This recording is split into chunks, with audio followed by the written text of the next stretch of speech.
nama saya Hana Estelina Fernita dengan NIM 6420139 dari Universitas Bina Informatika Cabang Depok.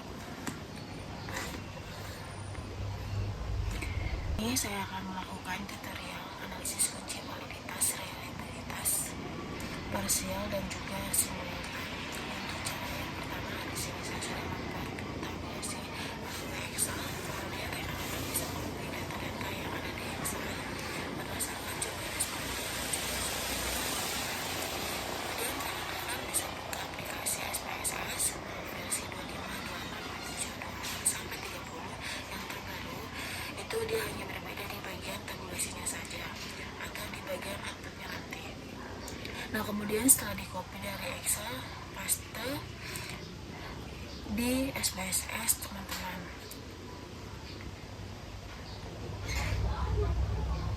Setelah itu di sini masih dalam bentuk var. Lalu bagaimana cara mengubahnya? Rekan-rekan bisa kembali lagi ke Excel. Di sini juga sudah dibuatkan bagaimana caranya untuk memindahkan var tadi untuk nama-nama indikatornya. Nah, jadi lakukan hal yang sama, copy dari Excel kemudian pastekan di SPSS. Bedanya dengan data-data untuk nama indikatornya dan juga nama variabelnya. Rekan-rekan bisa klik bagian variabel view, kemudian di blok dari nomor 1 hingga berakhirnya indikator. Kemudian pastekan di situ. Lalu di bagian label, rekan-rekan juga harus memberikan nama terkait dengan nama variabelnya.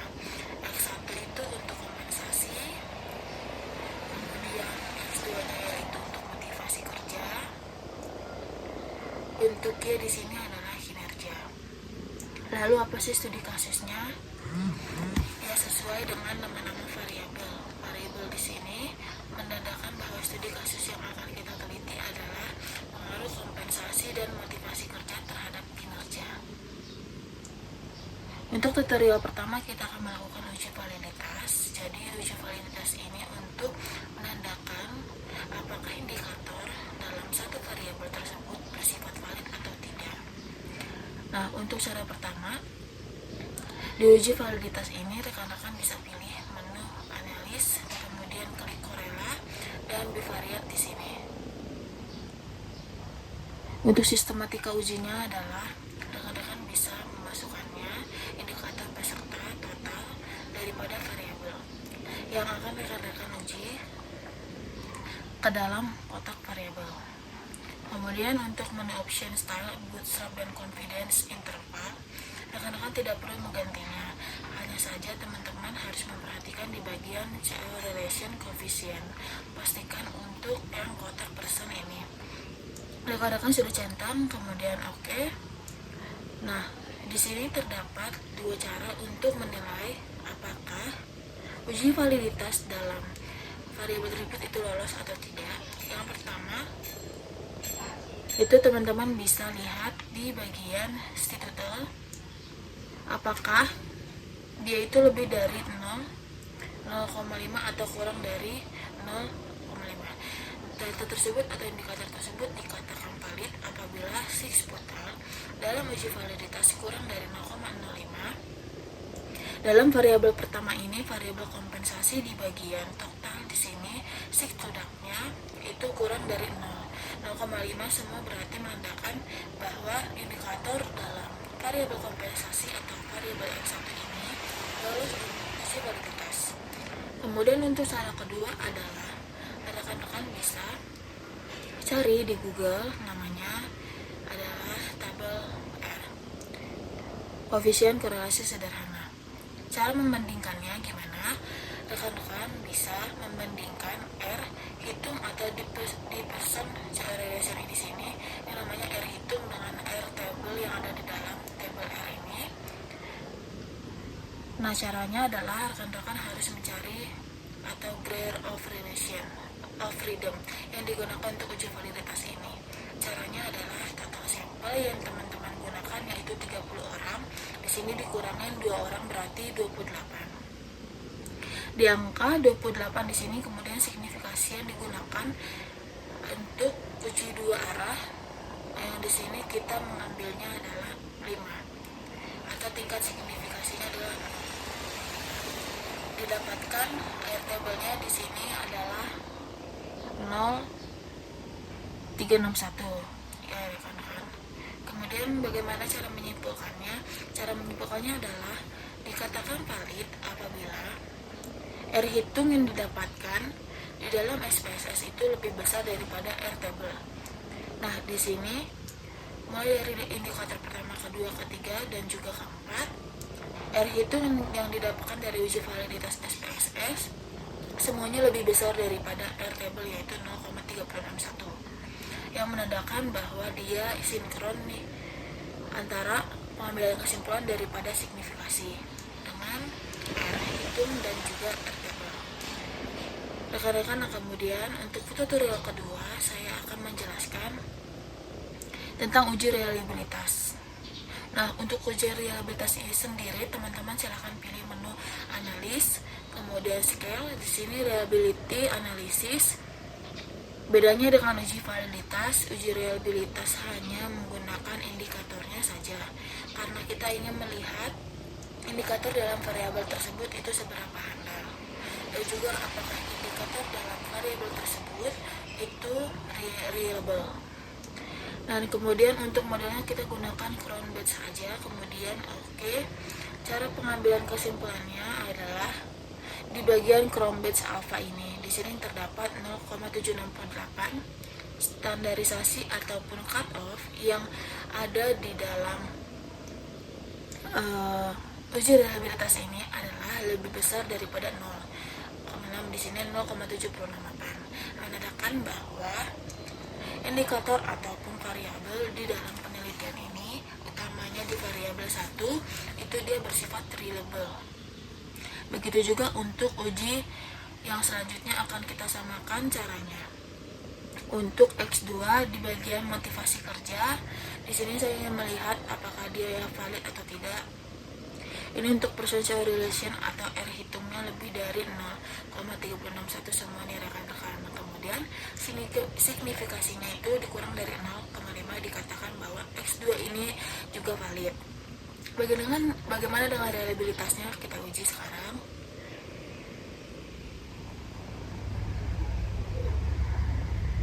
Untuk S2 di sini juga dikatakan reliable karena didapatkan di sini crown batch alpha-nya ada 0,686 yang lebih dari 0. 6. Bagaimana dengan variabel independennya di sini? Untuk variabel independennya, caranya variabel sebelumnya rekan-rekan bisa pindahkan indikator beserta variabel ke kotak variabel. Kemudian dan dilihat bagaimana signifikasi atau R hitungnya sesuai dengan bab 3 metodologi penelitian yang teman-teman gunakan. Di sini untuk variabel independen kurang dari 0,5. Untuk signifikasinya untuk semua indikator, kemudian semua indikator juga memiliki R hitung yang lebih besar daripada 0,361 yang kita gunakan sebagai standarisasi R table. Bagaimana untuk reliabilitasnya? Ini akan kita uji reliability-nya analisis.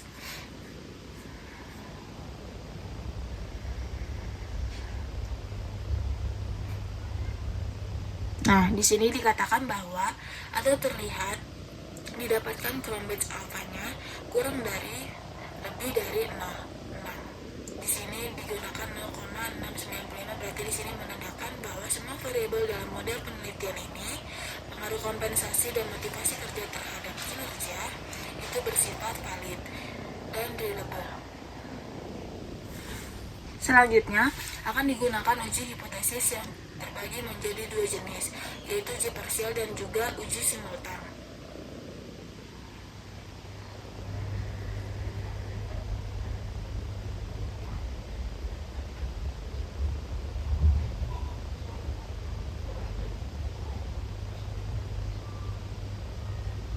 Untuk yang selanjutnya di sini akan saya demokan atau saya tutorialkan untuk uji parsial dan uji simultan. Untuk pengetahuan rekan-rekan, bedanya uji parsial dan simultan apa sih? Padahal sama-sama uji hipotesis. Jadi untuk rumusan masalah atau untuk hipotesisnya sendiri bagi uji parsial nantinya adalah apakah variabel kompensasi berpengaruh signifikan terhadap kinerja. Terus kemudian apakah variabel motivasi kerja, pengaruh signifikan terhadap kinerja. Itu namanya uji parsial. Tapi untuk uji simultan itu adalah apakah variabel kompensasi dan motivasi kerja mempengaruhi atau berpengaruh signifikan secara simultan terhadap kinerja. Ya, bedanya teman-teman caranya sama. Teman-teman klik menu analis di sini, kemudian pilih regression, kemudian kita gunakan di sini adalah regresi linear berganda. Nah, untuk kompensasi dan motivasi kerja rekan-rekan bisa pilih, kemudian masukkan ke dalam independen, lalu kemudian klik oke langsung. Nah, di sini terlihat teman-teman ada 3 tabel, kemudian mana sih yang termasuk uji parsial, mana sih yang termasuk simultan. Di sini caranya ada dua cara lagi rekan-rekan. Untuk uji parsial kita gunakan signifikasi atau gunakan perbandingan T hitung dengan T table. Begitu juga dengan uji simultan, karena dia dikenal sebagai uji F. Rekan-rekan bisa gunakan signifikasi atau membandingkan F hitung dengan F table. Kemudian untuk yang selanjutnya, di sini saya akan menjelaskan adalah koefisien determinasi dulu nih rekan-rekan. Apa sih koefisien determinasi itu? Dia adalah seberapa besar pengaruh variabel independen terhadap variabel dependen. Teman-teman bisa cek di bagian model summary, di bagian R square. Di sini terdapat angka 0,034 yang memiliki arti bahwa variabel independen bahwa mempengaruhi sebesar 3,4% terhadap variabel independen. Begitu juga dengan koefisien korelasinya, rekan-rekan di sini terdapat 0,168 yang menandakan hubungan yang sangat lemah antara variabel independen dengan variabel dependen. Di situ kita sudah mempengaruhi untuk koefisien korelasi yang lemah ini, bagaimana juga dengan uji simultan dan juga parsialnya. Namun sebelum kita menyimpulkan, yang pertama adalah uji parsial terlebih dahulu.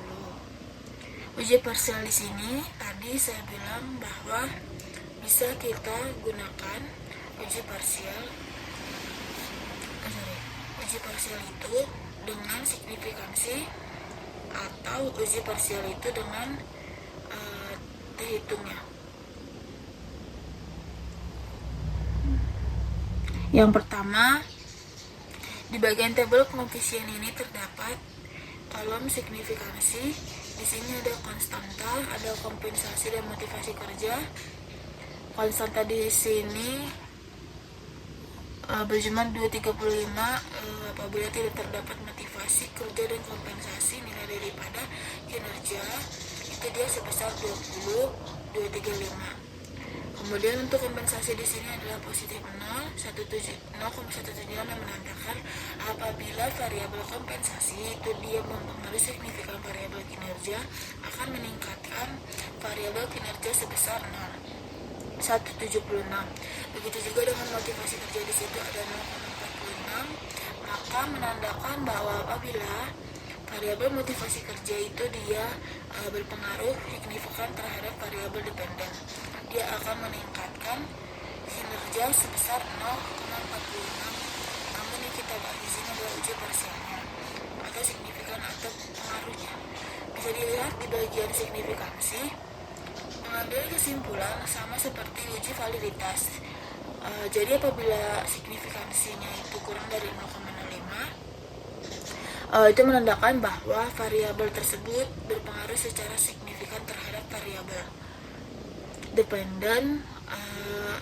Sedangkan apabila signifikansi itu lebih besar daripada 0,5, menandakan bahwa variabel tersebut tidak berpengaruh signifikan terhadap variabel dependennya. Di sini terlihat untuk variabel kompensasi dan juga variabel motivasi kerja memiliki signifikansi 0,41 dan 0,820 yang menandakan bahwa kedua variabel ini secara parsial atau secara pribadi masing-masing itu dia tidak berpengaruh signifikan terhadap variabel kinerja atau variabel dependen. Kemudian untuk yang kedua kita bandingkan T hitung dengan T table. Jadi untuk menarik kesimpulannya apakah berpengaruh atau tidak, itu caranya sama seperti uji validitas. Apabila terhitung lebih dari T table, maka dikatakan bahwa variabel tersebut itu berpengaruh signifikan. Namun apabila dia kurang dari T table, maka variabel tersebut tidak bersignifikan pengaruhnya. Di sini didapatkan untuk T hitungnya bagi kompensasi adalah 0,854, kemudian untuk motivasi kerjanya 0,230.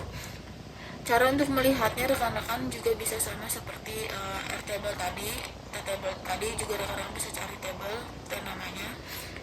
Nama itu dia ada di Google semua. Nah, untuk signifikansinya yang digunakan di sini di arah yang atas ini, jangan sampai salah lagi rekan-rekan. Dan di sini kita gunakan yang 0,05. Kemudian untuk DF yang ada di sini, teman-teman bisa cek di bagian tabel ANOVA ini. Yang bagian DF residual di sini adalah 27. Maka akan kita hubungkan antara signifikansi dengan DF-nya yaitu 27. Maka T hitung minimal yang harus didapatkan oleh model tersebut adalah 2,5183. Nah, sedangkan dalam uji parsial ini semuanya di bawah T table itu, maka bisa dikatakan bahwa hipotesis bahwa kompensasi berpengaruh signifikan itu ditolak, dan hipotesisnya motivasi kerja itu berpengaruh signifikan juga ditolak. Kemudian dilanjutkan dengan uji ANOVA. Uji ANOVA ini istilah uji F atau bisa diuji simultan. Rekan-rekan bisa gunakan F table ataupun signifikansi juga, sama seperti dengan uji parsial tadi. Untuk signifikansi harus lebih dari 0,05. Itu dia dikatakan tidak signifikan, tapi kalau kurang dari 0,5 dikatakan berpengaruh signifikan. F table, F hitung yang didapatkan itu harus lebih dari F table. Untuk cara mencari F table-nya di uji F atau simultan ini di sini caranya adalah rekan-rekan bisa DF untuk membilang ini adalah DF yang ada di atas itu 2. Kemudian untuk DF penyebut di sini rekan-rekan bisa digunakan untuk yang 27. Kemudian kita akan paskan atau kita cari F table-nya, yaitu di sini adalah 35. Di sini hanya 0,482 yang menandakan bahwa secara simultan atau secara bersama-sama kompensasi dan motivasi kerja tidak berpengaruh terhadap kinerja. Begitu rekan-rekan untuk tutorialnya. Sampai ketemu di selanjutnya.